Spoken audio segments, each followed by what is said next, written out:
Hey everyone, welcome back to another episode of Interviewing Skyler. Today we're diving into one of the most powerful art movements in Latin American history, Muralismo. I'm your host, Colin Baker. And I'm Skyler Valenzuela. This is a topic that really connects art, politics, and identity in a way that's still relevant today. Exactly. Muralismo wasn't just about painting walls, it was about telling stories, shaping national identity, and redefining what art could do for society. So, Skyler, let's start with the basics. Where did Muralismo come from, and why does it matter so much? So, Muralismo really took off in Mexico after the revolution around the 1920s. The country had just gone through years of conflict and was really just trying to rebuild, not just economically, but culturally. The government actually supported artists to paint murals on public buildings to help unify people and just teach national history.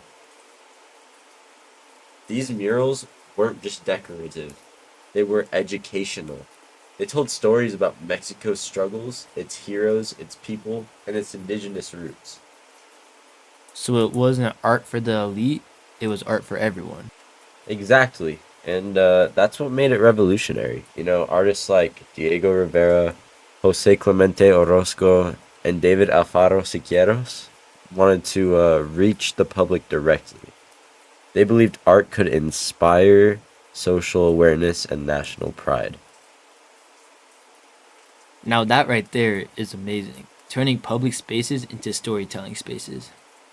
Now a big part of muralismo was something called indigenismo. Can you explain what that means?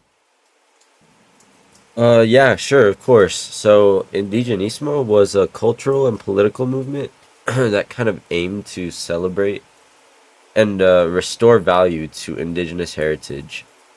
For a long time, colonial ideas made indigenous culture seem like inferior and just less than.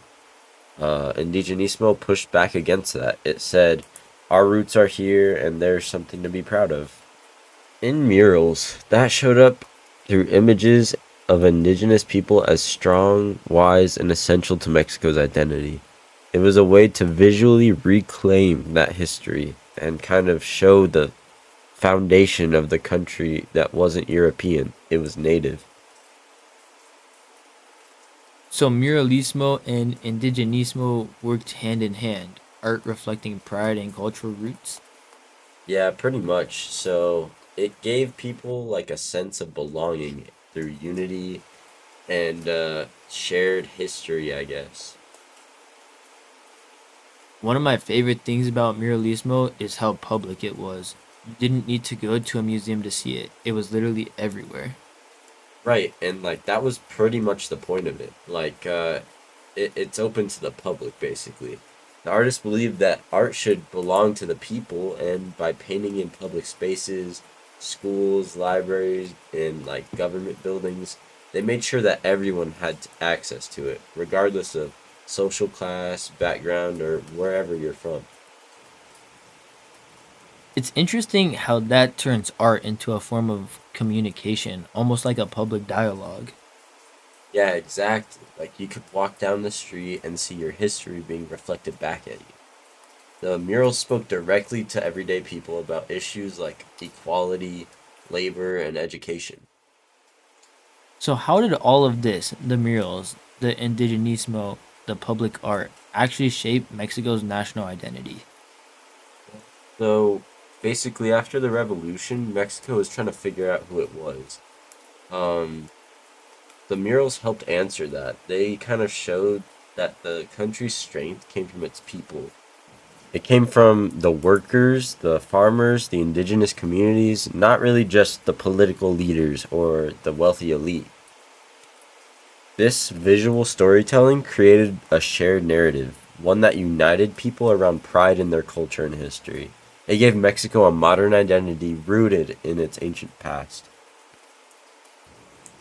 That's really powerful. Seeing yourself represented in the art around you can totally change how you feel about where you come from. Exactly. Muralismo made art a national mirror. Now, let's talk about transculturation. It's a big word, but it seems really important here. It definitely is. For sure. Transculturation is basically when different cultures interact and blend to form something new. In Latin America, that blending is constant between indigenous, European, and African influences. Muralists reflected that in their work. They combined European painting techniques with indigenous themes and symbols.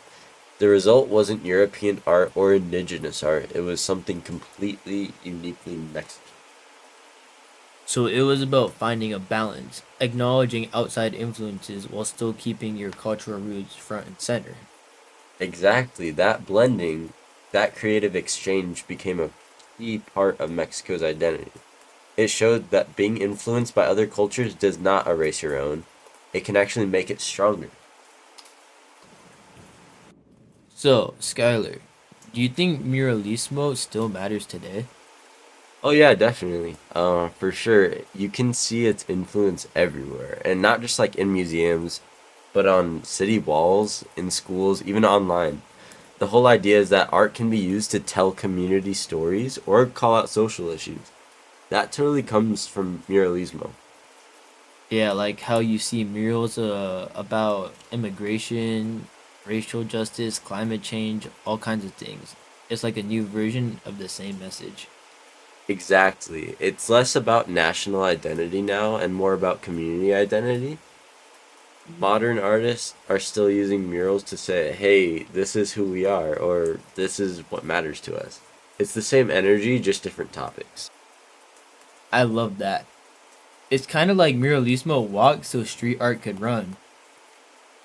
Totally. And now with social media, those murals don't just reach people who walk by them, they can go viral. You paint a wall in LA, and someone in Brazil might see it the same day.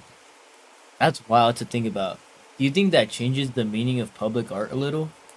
Yeah, a bit. It's like more public, if you want to call it that. It's not just about the physical space anymore, it's about the message getting out there.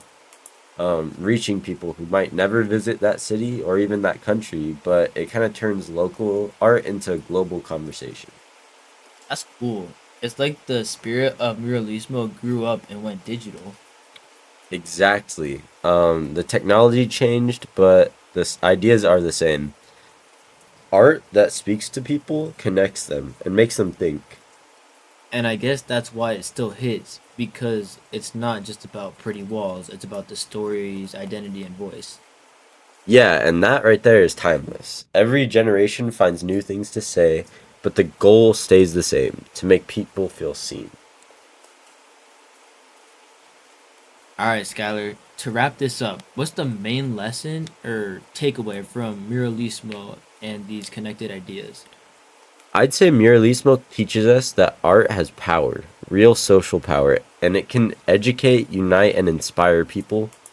The movement brought together indigenismo, national identity, and transculturation into one message that people's stories and heritage deserve to be seen and celebrated. It's a reminder that art isn't just decoration, it's a reflection of who we are. That's a great way to put it, actually. Muralismo showed the walls can speak, not just in color and design, but in history and emotion. Exactly, and maybe the most important thing it taught us was that when people can see themselves represented, they can believe in their own power. Beautifully said. Thanks for joining me today, Skylar. Until next time. See ya.